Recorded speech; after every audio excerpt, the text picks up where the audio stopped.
Let's begin today's video with a story. So imagine that you have just bought a nice new home. You've moved in, it's great. We're missing the gate in the front yard of the home. So I'm going to kind of keep it a little bit more private. So I built a gate about 6 feet tall.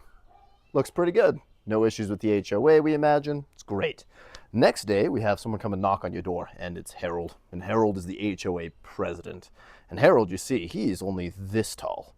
And he wants to make sure that he can check to see if your grass is about 4 inches too tall or about, just about right. Now, we get into a little bit of a debate. And there's not really a whole good way for a court to resolve this issue. Harold starts to blow up about it. At that time, it might be appropriate for me to throw it on my gauntlet, challenge him to a duel.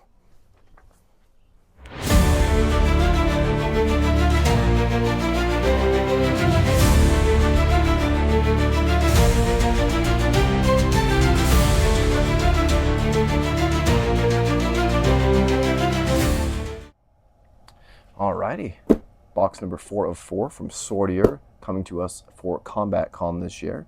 Again, all I've done is remove the tape, so you're getting a good proper first look. And I've removed the foam pad underneath so we can kind of see what it looks like as I open it. Oh. So first off, we have our lovely scabbard here. Got a pretty clear rain flap right up here. Looks to be a wooden core. Does it pass the smell test? Yep. Smells like a vegetable tanned leather. It's definitely a lot softer than one of those other ones that we reviewed. A little squishy to the touch, which is interesting. Got 2 scabbard fastening points right here, and a couple of these leather thongs that you can use to attach it just to your standard belt. Yeah, that looks pretty good.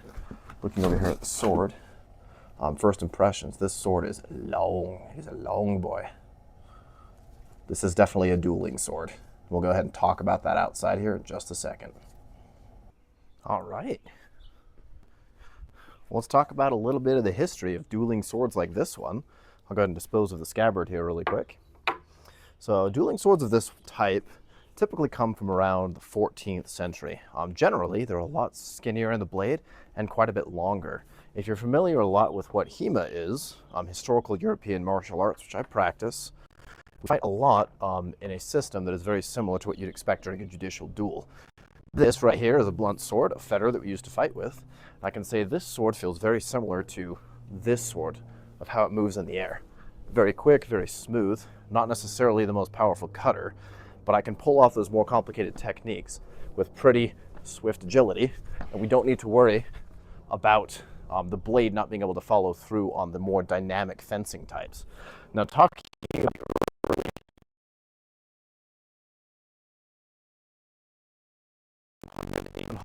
and there's evidence of a type of a judicial duel called the home gang. Now, the home gang was typically fought with shields of this type and Viking swords, or migration era swords for those in the know. You'd be given a sword and a shield by the magistrate who'd be presiding over the judicial duel, and they would have you fight for your honor and see if you're worthy or not. Now, as we get a little bit further down into history, we start to develop more arming swords. Now, arming swords is when we start to first see what one-on-one combat would look like in a judicial duel. The earliest text that we have, we've talked about. It's called I-33, and we're looking at an arming sword pretty close to a type like this being used with a buckler.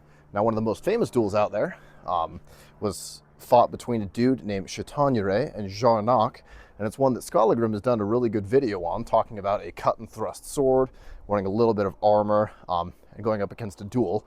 Funnily enough, a guy who's trained in the Italian system did end up being a guy trained in the French system, which is only right. This type of a sword, coming in a little bit later in the time period, we start to develop finger rings, getting things that eventually evolve into rapiers.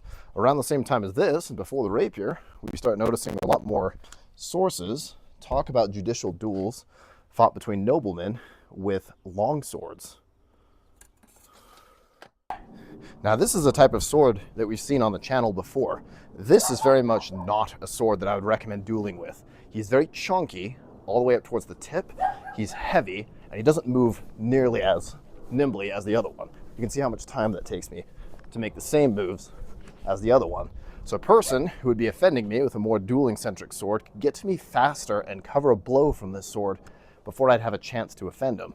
Now, let's say I am an executioner. That would change entirely differently because now I'm not fighting with it. I am just cutting with it. This sword would be great. Not very common, definitely for the reasons we've discussed. All right, so let's see what a chunky sword would perform like against a dueling sword on a bottle. Now, this bottle is not an amazing simulator, but you'll at least be able to see energy distribution as the bottle flies apart or doesn't in the state of something like this. So I'm cutting at the sword, static target. Go ahead and grab the dueling sword here real quick. Whoop. Dueling sword right here. Again, same target, same distance. Smacking your sword, center of percussion is right there. So a little bit further out than the other sword would be, meaning I can stand further away from my opponent. Same cut, same cut. And you can see they both cut through the bottle, but the distribution of the bottles is a lot better with that sword, but this sword cut a lot quicker. Because of that, there is the potential that I can cut through my opponent and then block whatever they're going to do before it could get to me. And that's really all you need to finish a fight. The sword doesn't need to be a massively good cutter. All you need to do is be able to offend your opponent, especially when a lot of judicial duels would end to first blood. So his hand's right there. I can just kind of do one of those sketchy moves where you just boop right into the bottom of the hands and then cover whatever they're going to do. You've run the duel, and it's only because you're faster. So what do I think of this sword? Honestly, for a budget sword, it's not bad at all. I'd say this sword feels very similar to what the Valiant Armory Tauber feels like in the hand, meaning that it definitely feels like it's a sword, but it's not like overly heavy. It is long, so you can defend your opponent, especially with that point super far out. But it's not any type of super crazy anythings. It does have a pretty deep fuller in it. If you look down the side of the blade, your fuller, or your blood groove, if you're French, looking down from there, does have a pretty deep recess in it. Other than that, I mean, things look pretty good. Fuller goes almost all the way out to the tip. Cross guard is straight. Looking here at the grip, you can see that we definitely have some cross stitch across the back of the leather, which is indeed leather. It smells the exact same as the scabbard. Put down the sword. We'll take a look at the scabbard real quick. Right here, scabbard. Fairly good looking, I'd say. It's padded. I'm not sure how they did that. Perhaps the leather just inflated as it got less humid, or as it transitioned from a low altitude to a high altitude. I'm not sure. Inside of the scabbard, it's wood lined. There has been a felt wrap right here on the end where both of your edges would meet. So ideally that won't dull your edges, putting the sword in and out of the scabbard, which is a problem on a lot of later Victorian era swords. The attachment method is just fine. I mean, I can hook that onto a belt. That's not going to do anything too crazy. It's not going to look amazing unless you make your own custom belt for it. But I can attach it just onto my normal work belt that I'm wearing today, and it works okay. So if you have any trouble with your neighbor Harold, and for whatever reason they decide to bring judicial duels back, which I would highly recommend just because, you know, I'd like to be able to practically use HEMA for something someday, this is definitely a good option. If you're a judge and you want to bring it back, feel free.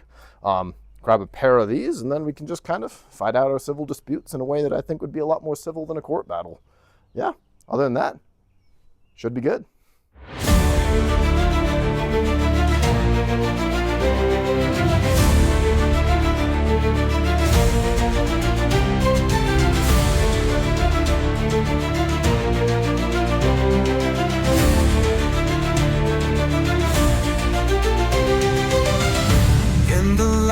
Where shadows play, dragons rise at break of day.